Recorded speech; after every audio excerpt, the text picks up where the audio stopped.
নমস্কার বন্ধুরা, চলে এলাম নতুন একটা ভিডিও নিয়ে আমার এই নতুন চ্যানেলে। আপনাদের সবাইকে স্বাগত জানাই।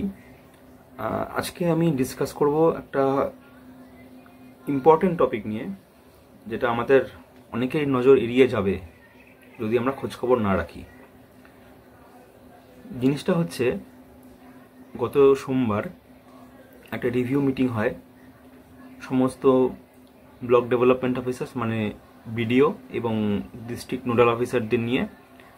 সেই মিটিংয়ে পঞ্চায়েত মন্ত্রী ছিলেন এবং মিটিংটা ছিল পঞ্চায়েতের ডেভেলপমেন্টাল ওয়ার্ক নিয়ে। সেই মিটিংয়ের আউটকাম হচ্ছে এটাই যে 75% টাকা, যেই টাকাটা 15th ফাইন্যান্স কমিশনের আন্ডারে কেন্দ্রীয় সরকার প্রতিটা রাজ্যের জন্য, রাজ্যের গ্রাম পঞ্চায়েতের উন্নয়নমূলক কাজের জন্য দেয়, সেই টাকাটার 75% টাকা খরচই হয়নি। মানে 75% টাকা হচ্ছে আনস্পেন্ট।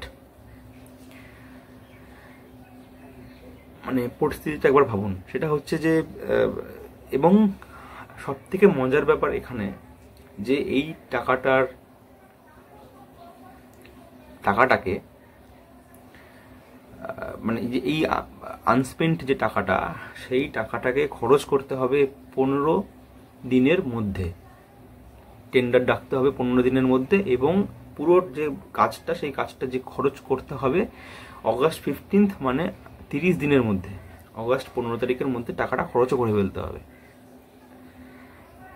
এইবার আপনাদের জানি না কি 15th ফাইন্যান্স কমিশন কি। 15th ফাইন্যান্স কমিশন হচ্ছে এমন একটা central body, central constitutional body, যেই বডিটা ডিটারমাইন করে যে কি করে সেন্ট্রাল এবং রাজ্যের মধ্যে তার ট্যাক্সের টাকা ডিস্ট্রিবিউট হবে, এবং এই টাকাটা পুরো গ্র্যান্টটা পুরোটা sponsored by government of India. মানে সেন্ট্রাল গভর্নমেন্ট পুরো টাকাটা বিয়ার করে ডেভেলপমেন্টাল ওয়ার্কের জন্য ইন গ্রাম পঞ্চায়েত।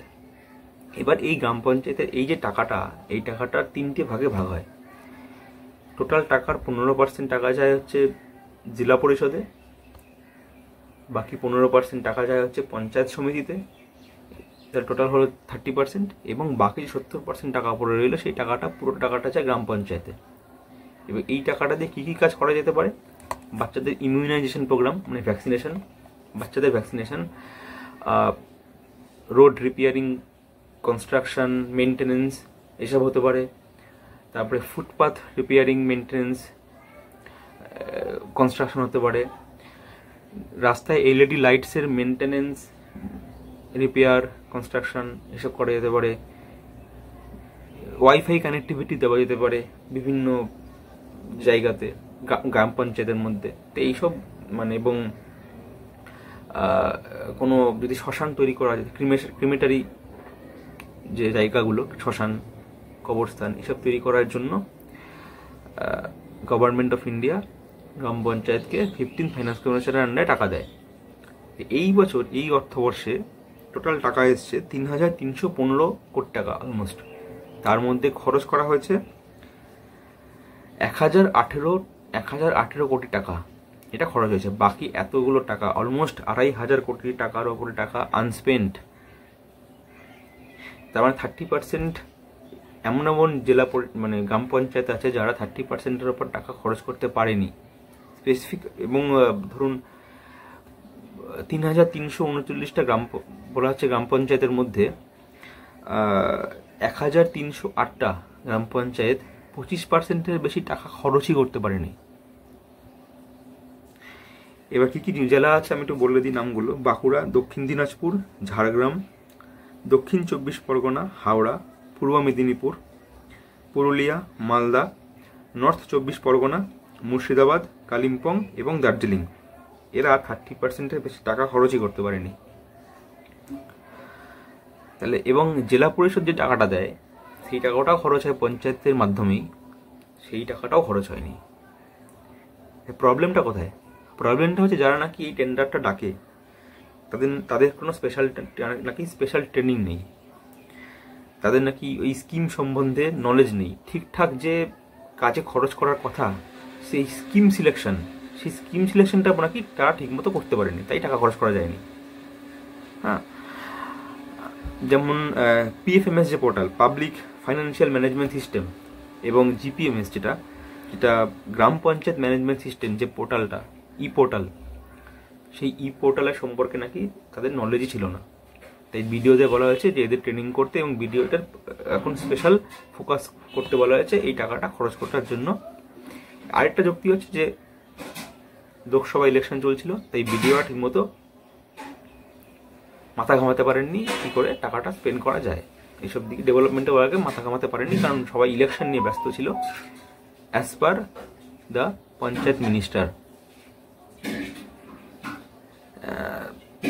তাহলে একটা জিনিস ভাবুন, আমরা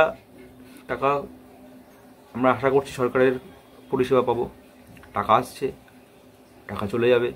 এবার এত আর্জেন্সি কেন এই 15 দিনের মধ্যে টাকাটা খরচ করার এত আর্জেন্সি কেন? কারণটা হচ্ছে যদি 15 দিনের মধ্যে টাকাটা খরচ করতে না পারে, তাহলে এই পুরো টাকাটা সেন্ট্রাল গভর্নমেন্ট নিয়ে চলে যাবে, মানে টাকা ফেরত চলে যাবে, এবং পরবর্তী রাউন্ডে যে টাকাটা আসার কথা সেটা আর আসবে না। মানে ফান্ড বন্ধ, 100 দিনের টাকা তো এমনিও বন্ধ, এটাও বন্ধ। যদি টাকা খরচ করতে না পারে, তাহলে মানুষ আর পরিষেবা পাবে না। টাকা আসবে, চলে যাবে, আমরা ভাববো যে পরিষেবা আসছে না। টাকাটা যে আসছে এবং খরচ হচ্ছে না, এটা কিন্তু ভাবার বিষয়। প্রথম কথা হচ্ছে 15 দিনের মধ্যে টেন্ডার ডাকার যে পসিবিলিটি, সেই প্রক্রিয়া 15 দিনের মধ্যে হয় না। আমি জানি না কী করে করা সম্ভব, বাট যদিও কোনো ম্যাজিক্যালভাবে যদি হয় তাহলে হয়তো হবে। যদি এই নিয়মে 30 দিনের মধ্যে টাকাটা খরচ করতে হয়, 15 দিনের মধ্যে টেন্ডার এবং 30 দিনের মধ্যে টাকা খরচ, এই 30 দিনের হিসাবে প্রায় পার ডে 60 ক্রোর্সের বেশি টাকা খরচ করতে হবে পার ডে। এটা কি রিয়েলিস্টিক? I don't know. প্রশ্নটা আপনাদের দিকে ছুড়ে দিলাম। এই প্রতিদিন 60 কোটি টাকার বেশি কী করে খরচ করা হবে, কী করে 30 দিনের মধ্যে টাকা খরচ হবে সব, যাতে ফেরত না যায় এবং পরবর্তী অর্থবর্ষের জন্য টাকাটা ফেরত আসে। প্রতিটি মানে এই অর্থবর্ষের প্রথম কোয়ার্টারের টাকাটা যেটা আসছে 3000, যেটা বললাম 3315 কোটি টাকা, এই টাকাটা কী করে খরচ হবে আমি জানি না। যদিও খরচ হয় তাহলে পরের রাউন্ডে টাকা আসবে, যদি খরচ না হয় তাহলে টাকা ফেরত চলে যাবে এবং পরের রাউন্ড থেকে টাকা আসবে না, ফলে ডেভেলপমেন্টাল ওয়ার্ক বন্ধ, আবার চেঁচামেচি শুরু হবে, সেন্ট্রাল টাকা বন্ধ করে দিয়েছে। তাই এই প্রশ্নটা আপনাদের দিকে ছুড়ে দিলাম। কমেন্ট বক্সে জানান আপনাদের কোনো মতামত থাকলে। আজকের ভিডিওটা এখানেই সমাপ্ত করছি। ফিরে আসবো নতুন ভিডিও নিয়ে আবার আগামী কোনো একদিনে। ধন্যবাদ।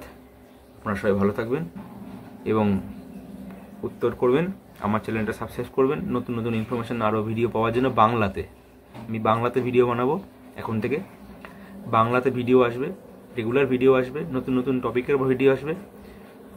আই ডোন্ট থিঙ্ক বাংলায় এরকম ইনফরমেটিভ ভিডিও খুব বেশি আসে না। খুব অনেক কিছু নিয়ে ডিসকাশন হবে, ভবিষ্যতে নতুন নতুন জিনিস আসবে।